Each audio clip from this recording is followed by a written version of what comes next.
They call him OG. Premiere show చూశాక ఒక్క ముక్కలో చెప్పాలి అంటే ఇది కదా పవన్ అన్నకి పడాల్సిన సినిమా అనేలా ఉంది. సాహో మూవీ కూడా ఈ మూవీ లింక్ అయి ఉంది. ఇంకా ఒక దగ్గర జానీ మూవీ రిఫరెన్స్ కూడా తీసుకున్నట్టు అనిపిస్తుంది. డైరెక్టర్ సుజిత్ తన హీరోని ఎలా చూపించాలనుకుంటున్నాడో అలా చూపించాడు. తను పెట్టిన ఎఫర్ట్స్ క్లియర్ గా కనిపిస్తున్నాయి. ఫ్యాన్ మూమెంట్స్ అయితే అసలు ఆ థాట్ ఎలా వచ్చిందో సూపర్ కౌంట్లెస్ గా ఉన్నాయి. ఫ్యాన్ బాయ్ వచ్చి సినిమా తీసి ఎక్కడ దొరికితే అక్కడ ఎలివేషన్స్ ఇస్తూ తీసుకువెళ్లారు. పెద్దగా స్టోరీ ఏమి ఉండదు, బట్ డీటెయిలింగ్ ఉంది. సెకండ్ హాఫ్ మధ్యలో కొంత డ్రామా, అర్జున్ దాస్ దగ్గర కొంచెం డౌన్ అయినా కానీ ఫస్ట్ హాఫ్ హైప్ కి తగ్గట్టు ఉంది మ్యాచ్ చేసేలా. ఇంకా చాలా సర్ప్రైజింగ్ మూమెంట్స్ తో ట్రైలర్ లో ఆల్రెడీ చూపించిన ఎలివేషన్ సీన్స్ తో నచ్చే హైప్ ఇచ్చింది. ఇంటర్వెల్ షాట్ చాలు, ఇంకా సినిమా మొత్తం చూడకపోయినా పర్లేదు అనేలా ఉంది. ఇంటర్వెల్ సీన్ చూశాక క్లైమాక్స్ కూడా అంతగా ఎక్కలేదు భయ్య. ఇంటర్వెల్ బ్లాక్ ఆ రేంజ్ లో ఉంది. సెకండ్ హాఫ్ మాత్రం మళ్ళీ రేంజ్ కి తగ్గట్టుగా మంచి డ్రామాతో మొదలై మధ్యలో కొంచెం ఫ్యామిలీ డ్రామా దగ్గర డౌన్ అయి అలా స్టోరీ మాత్రం అప్ అండ్ డౌన్ అవుతూ వెళ్తుంది. So basic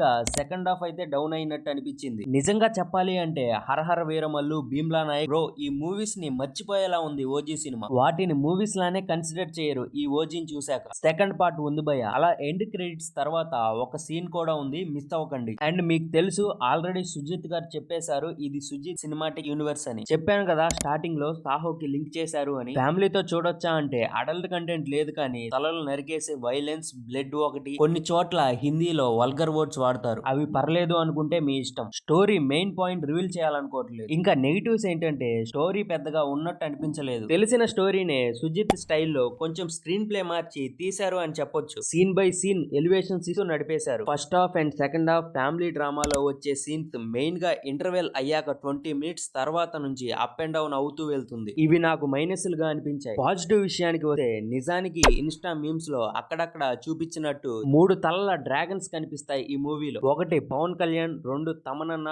3వది director Sujith. Pawan Kalyan fans అయితే సినిమా చూశాక సుజిత్ కి ఒక గుడి కట్టొచ్చు భయ, ఏమన్నా తీశాడు. చాలా బాగా చూపించాడు పవన్ కళ్యాణ్. సినిమా స్టార్టింగ్ లో అయితే ప్యూర్ గా హాలీవుడ్ సినిమా చూస్తున్నా అనే ఫీలింగ్. ఇంతకంటే ఏమీ రివీల్ చేయను. ఇంకా పవన్ కళ్యాణ్ వచ్చిన ప్రతి సీన్ ఒక్కో ఎంట్రీలా ఉంటుంది. మామూలుగా పవన్ కళ్యాణ్ సినిమాలు ఫ్లాప్ అవడానికి తన ఓవర్ యాక్షనే కారణం. కానీ ఈ సినిమాలో ఎక్కడా కూడా ఓవర్ యాక్షన్ లేకుండా మంచిగా యాక్ట్ చేయించాడు డైరెక్టర్ సుజిత్. పవన్ కళ్యాణ్ ని ఏ రేంజ్ లో చూపిస్తే సినిమా హిట్ అవుద్దో ప్రతి సీన్ ఆ రేంజ్ లో చూపించాడు భయ్య. సినిమా స్టార్టింగ్ 20 మినిట్స్ హీరో రారు, కానీ ఆ ఫేమ్, సమననం, బీజిఎం, స్టోరీ ఫార్మేషన్ ఇలా ఫస్ట్ వెళ్ళిపోయింది. పర్ఫార్మెన్సెస్ విషయానికి వస్తే అందరూ బాగా చేశారు. అందరికంటే పవన్ కళ్యాణ్ గారు నచ్చారు భయ్య. సినిమాటోగ్రఫీ నెక్స్ట్ లెవెల్, అసలు ఎక్కడా కూడా తగ్గలేదు. ఫైనల్ గా ఫ్యాన్ అయితే బట్టలు ఇప్పి కొనుకోవచ్చు భయ్య. ఇంకా మిగతా వాళ్ళకి సెకండ్ హాఫ్ కొంచెం లాగ్ ఫీల్ వస్తుంది. దీనికి నేనిచ్చే రేటింగ్ 3.25/5. మీకు నా రివ్యూ నచ్చితే సబ్స్క్రైబ్ చేసుకోండి అండ్ అప్కమింగ్ రివ్యూస్ అన్నీ నా ఛానల్లో వస్తాయి.